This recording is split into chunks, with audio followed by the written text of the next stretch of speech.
Assalamualaikum warahmatullahi wabarakatuh. Alhamdulillah wassalatu wassalamu ala Rasulillah wa ala alihi wa sahbihi wa mawalah.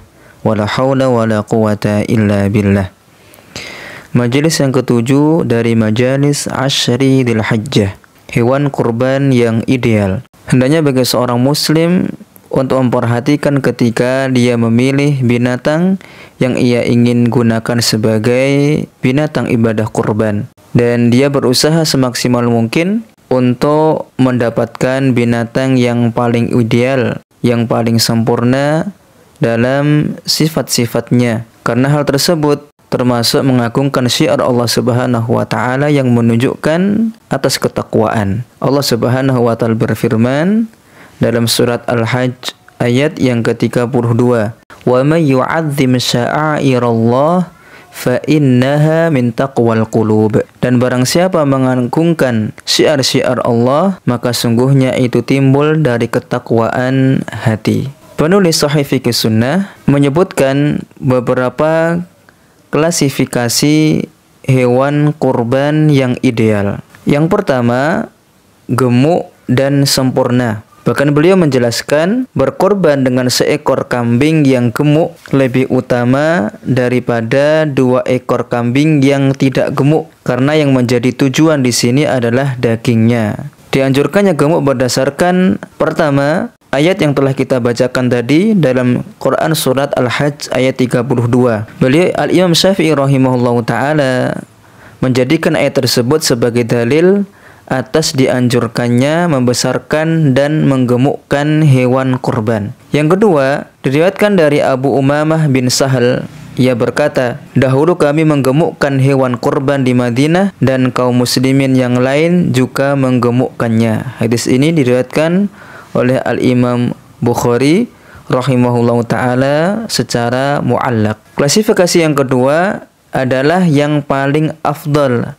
atau yang paling istimewa dari 3 jenis binatang ternak yang telah kita jelaskan pada majelis yang telah lalu. Para ulama berbeda pendapat tentang jenis apa dari hewan ternak itu yang paling afdal. Tapi menurut jumhur atau mayoritas ulama, yang paling afdal atau yang paling utama yaitu unta, lalu sapi, kemudian kambing. Berdasarkan sabda Nabi Shallallahu Alaihi Wasallam di dalam hadis yang diriwayatkan oleh Al-Imam Bukhari dan Imam Muslim, Rasulullah Shallallahu Alaihi Wasallam bersabda, "Man ightasala yaumal jumu'ati ghusnal janabati thumma raha faka'annama qarraba badanatan wa man raha fis sa'ati tsaniyati faka'annama qarraba baqaratan wa man raha fis sa'ati tsalitsati faka'annama qarraba kabsan aqran."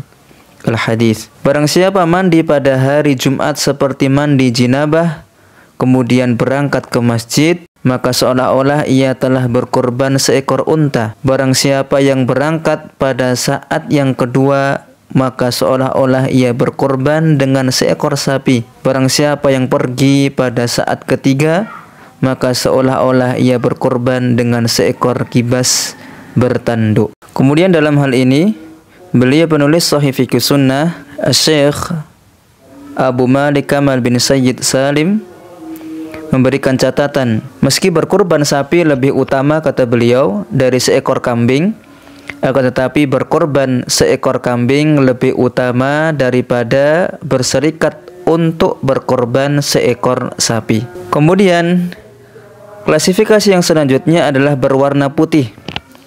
Hal ini berdasarkan sebuah hadis dari Anas bin Malik radhiyallahu anhu yang mengatakan, "Dhahan Nabiyyu sallallahu alaihi wasallam bikabsaini amlahaini." Nabi berkorban dengan 2 ekor kibas amlah. Hadis riwayat Bukhari. Para ulama menjelaskan al-amlah yaitu putih yang murni putihnya. Dan klasifikasi yang terakhir yang disebutkan oleh beliau adalah jantan. Berdasarkan keumuman sabda Nabi Shallallahu Alaihi Wasallam dalam hal budak yang paling utama untuk dibebaskan, kata beliau, "Aghlaha thamanan wa anfusaha inda ahliha." Yang paling mahal harganya dan paling berharga bagi tuannya. Hadis riwayat Bukhari. Demikian yang bisa kita bahas pada majelis kali ini. Semoga Allah Subhanahu wa taala memberikan taufik kepada kita untuk bisa mendapatkan atau memilih binatang kurban yang terbaik, yang paling ideal sebagai bentuk mengagungkan syiar Allah Subhanahu wa taala, sehingga kita termasuk orang-orang yang bertakwa kepada Allah Subhanahu wa taala. Amin ya rabbal alamin. Wallahu a'la wa a'lam. Wassalamualaikum warahmatullahi wabarakatuh.